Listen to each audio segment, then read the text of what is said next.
আসসালামু আলাইকুম। জোহা ইবনে মামুন চ্যানেলে সবাইকে আমন্ত্রিত। এই রেসিপিটা খুবই মজার, একবার রেসিপিটা তৈরি করে দেবেন। চলো যাক মূল রেসিপিতে। এখানে কতগুলো মলয় মাছ এনেছে, আর সেই মলয় মাছগুলা প্রথমে কেটে নিচ্ছি।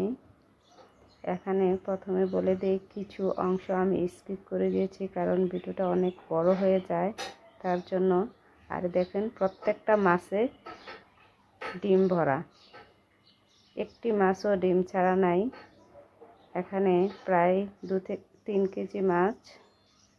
এটিও কেটে নিতে অনেকক্ষণ দেরি হবে, তাই এই সময়টা আমি স্কিপ করে নিয়েছি।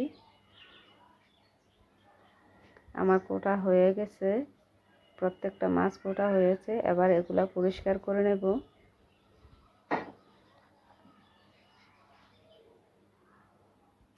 যাক, চুলাতে আমি কড়াই বসিয়ে দিয়েছিলাম সরিষার তেল। এখানে পেঁয়াজ কুচি দিয়েছি, ভাজা হয়ে গেছে। আমি প্রথমে বলেছি কিছু কিছু অংশ আমি স্কিপ করেছি, ভিডিওটা বড় হয়ে যাবে তার জন্য। আদা রসুন জিরা পেস্ট, হলুদ দিয়ে একটু নেড়েচেড়ে মশলাটা কষিয়ে নেব। এর সাথে হাফ কাপ টমেটো পেস্ট দিয়ে দেব, দিয়ে ভালো করে মশলাটা কষিয়ে নেব।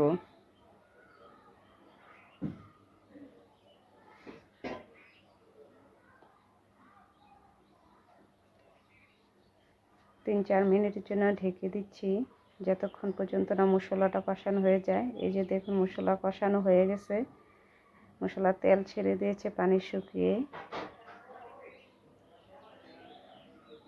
এখন তাতে যতটুকু পরিমাণ মলয় মাছের ঝোল রান্না করব ততটুকু দিয়ে দিলাম।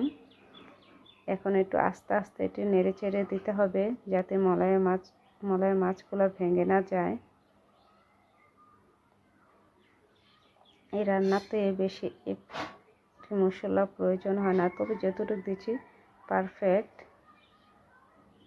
খুব আস্তে আস্তে লাড়তে হবে, নাহলে ভেঙে যাবে। তারপরও দেখুন একটু একটু হালকা লাড়াতেও প্রায় 2-1টা ভেঙে যাচ্ছে। কি করার, ভেঙে গেলে এখন তাতে কুসুম গরম পানি দিয়ে দেব। ঠান্ডা পানি দেওয়া যাবে না, কারণ কুসুম গরম পানিতে তরকারির স্বাদটা বাড়ে।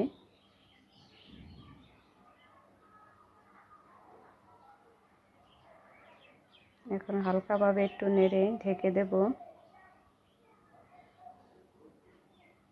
2-3 মিনিটের জন্য।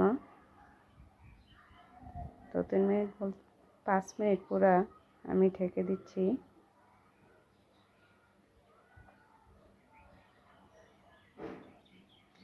যদি এই রেসিপিটা ভালো লেগে থাকে, আমার চ্যানেলটা সাবস্ক্রাইব করবেন।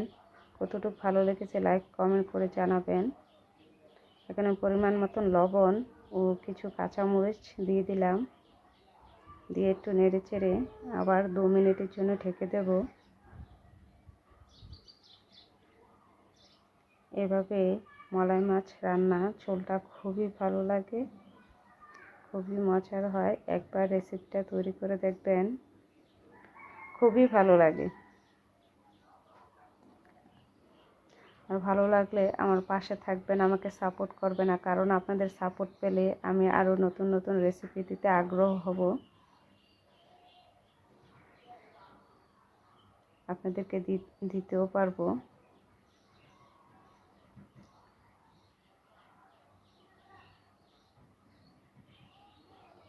সবাই ভালো থাকবেন। আসসালামু আলাইকুম।